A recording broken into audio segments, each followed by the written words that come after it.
So first of all, just congratulations on this movie. There's so much in it. It's moving, it's funny, it's uplifting. It's really a terrific film. So thank you. Thank you very much. Thank you. I should explain just very briefly. I lost my voice at the end of the European tour, and Ah, this is the first interview I've done since then. So if I suddenly sound like a mouse or if I stop talking, that's why. okay. Well, I'm glad you're getting the word out about the movie. I guess that your connection to John Davidson goes way back. I mean, I know many years ago or a while ago there was a documentary. So could you talk about just your learning about him and this subject? Yeah, so I first became aware of John in 1989. There was a documentary called John's Not Mad, Mm, and it really, really made an impression on me. I wasn't a writer then, I wasn't a director, but I never forgot it. It showed John Davidson, aged 14 years old, and he was just coming to terms with the fact that he was experiencing the onset of Tourette's syndrome, and in particular, a form of Tourette's, which is called coprolalia, which means he swears involuntary and says things which are very, very inappropriate. And it was just heartbreaking, to see a young man who was doing his best, like we all did when we were kids, to, get on and do what they needed to do. But what was coming out of his mouth was causing a lot of upset and a lot of stress. And I remember seeing another documentary on John about 10 years later. He was in his 20s. And one thing I remember from that documentary was he said that, he was just an ordinary guy and he just wanted to find a partner and he would really like a girlfriend. But he said, mm. how is that possible? When I approach people, I introduce myself and then I spit in their face. And I just thought, wow, it's so hard for any of us to find a partner in this world, let alone having to deal with things like that when you first approach someone. I saw a third documentary when he was in his 30s. I could see that he was helping and empowering people who had Tourette's.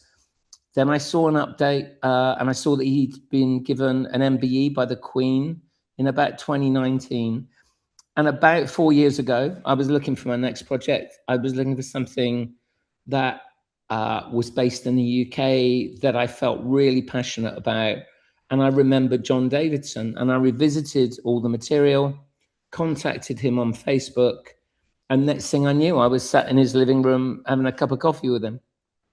So what did you need to do to gain his trust? I mean, I think I'd heard you say that a lot of people went to him and almost wanted to exploit his story. Well, I think within the first 10 minutes of meeting John, he was obviously nervous. No, he didn't know me.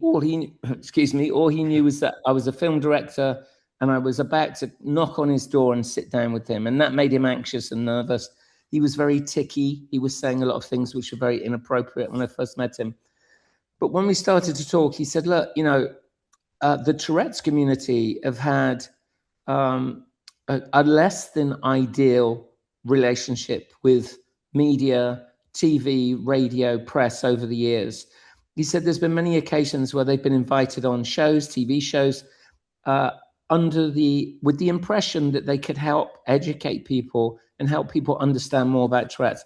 But he said actually what they realized at the end of the show is they were really just brought on for a little bit of entertainment. Maybe they'd say something that was funny, they'd say something that was controversial, and that was the depth of the interest that there was in finding Right. out more about this condition. So right from the first meeting, I said to John, I understand, and I'll do everything that I can to make sure that you and the community are proud of this film. And I said, I'll start by making you an executive producer. Mm, And because he's not involved in the industry, he said, what does that mean? And I said, it means that you will have a voice and you have an opinion and that you will be listened to. And you tell me if there's anything which upsets you or anything I've got wrong tonally, any facts, any figures, and I promise you I'll put them right. So that was it really from day one. And every 20 pages of the script which I wrote, I sent to him for his approval. Excuse me. When I was about to cast Robert Aramayo, I made sure I took Rob up to Scotland to meet John, so that John felt comfortable with the person who was going to play him. I showed John the first cut before the film was finished and asked him, is there anything that you feel embarrassed about that I've got wrong? So I wanted, number one priority, not just for me, but for the cast, the crew, the caterers, the drivers, everyone involved in the production. We wanted to make John Davidson proud of the film and, do justice to the journey that he's been on. And then secondly, we wanted to make sure that the Tourette's community were happy as well.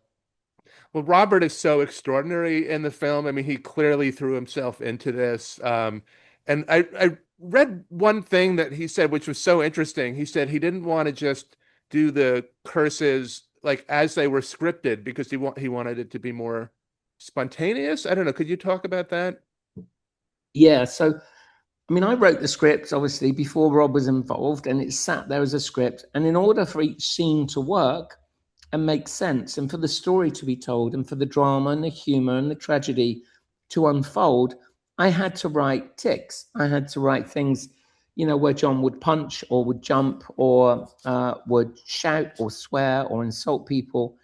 And I put those in the script. And one of the first things that Rob said to me, which was a very smart observation, of course, is that he said, you don't expect me to say everything that you've written in exactly the same place every take, do you? And I just thought, of course not, because Tourette's is like lightning. It comes from a place. John says he never knows what's coming until it's out of his mouth. It's on his lips, and it's like a separate entity. It's not. It certainly isn't his deepest thoughts and feelings and beliefs. It's incredibly spiteful and nasty, and it will do whatever it can at any moment in time to upset and to embarrass people. So I said to Rob, absolutely not. Let's just mix it up. And sometimes we would start by doing a scripted version. Then immediately I'd let Rob just run with it. And sometimes Rob was so deep into the character, I honestly believe there were takes where Rob himself didn't even know what was coming out and when it was coming out. And that not only delivered an incredibly spontaneous, realistic, raw kind of performance from Rob, but what it also did was it kept everyone else who was playing in the scene opposite Rob on their toes. People like Peter Mullen, incredibly experienced actor. You cannot get anything past Peter, but even Peter had no idea what was about to come out of Rob's mouth. And he was genuinely shocked at times by what was being thrown at him. So it was twofold, really. It was keeping Rob's performance really vital and fresh and alive. And also it was helping to deliver spontaneous reactions from the rest of the cast. That's great. I just have two more questions. One is like, what is your understanding of the ticks? Like, it's like if you're a screenwriter, I mean, you had to write these. It's like John always says like somehow the worst thing you could possibly say. Like it's not like it feels intentional or it doesn't feel like he means it, but somehow he finds the worst possible thing. And it's so interesting, you're making this film at a time when people are so cautious about what's correct to say and not say. But what is your understanding of like where this comes from? My first question was, is it a thought that you have, just like I have, right? Just like you, David, have when you're walking down the street, yeah. But it's in a room in your head, which is like triple locked, and right. You would never dream. Let's say a guy walks down with huge ears, okay, down the street. It's a comical thing. You have a thought in your head, but you don't say it. Right. He said, absolutely not. He said, it's as far away from that as you can imagine. He said, it's almost like a different voice. It's like a different entity that exists. When I first walked in the door of John's house, he said, let's have sex. Now, he said it as a tick, and I made a joke of it because that's in my nature. And he said, no. He was upset right. because you meet a stranger, and actually there aren't many things that are more shocking if he'd have sworn at me, I'd have been expecting it because he had Tourette's. But to say that very, very personal question, and he said, no, no, no, please, it's not what I'm thinking. It's what the Tourette's believes will create the most chaos and upset.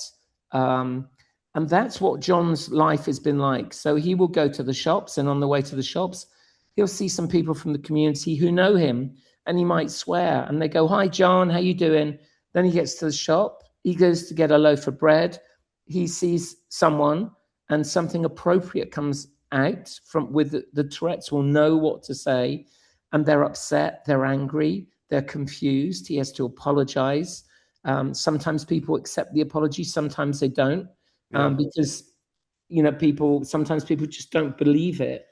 And one of the main reasons for making this film was to educate and to encourage empathy and understanding towards people who have these conditions, but not just Tourette's. There are many neurological conditions out there in the modern world, autism, ADHD, OCD, and they're all very internal, and many of them are hidden. So you see someone walking down the street and you think they're just, going about their day like you. But if they've got high anxiety, they might be terrified of, what's around the corner, or can they survive going to get a coffee or something? Yeah. Well, the last thing I want to say is it's almost more of a comment than a question, but I think what the film does so beautifully is it's about the tics, but it's also so much about just how people respond, how everybody around him responds. And then like you really take us into what he's feeling. He says these things he can't control, but like that's why this film works so beautifully to me. I hope so. I think it's, the wider, when you make a film, you focus on the detail, but you hope that the wider message is about empathy and about understanding other people. And something John said to me very early on, and I'll just finish on this as well. He said, don't assume that everybody else's normal is necessarily the same as your normal. And I thought, wow, that's, we just assume everyone's like us. But we are all very, very different. Well, empathy is so needed everywhere today. So thanks for making this, and just congratulations again. You're very welcome. Thanks for being with us for this screening. Thank you. Thanks, everyone.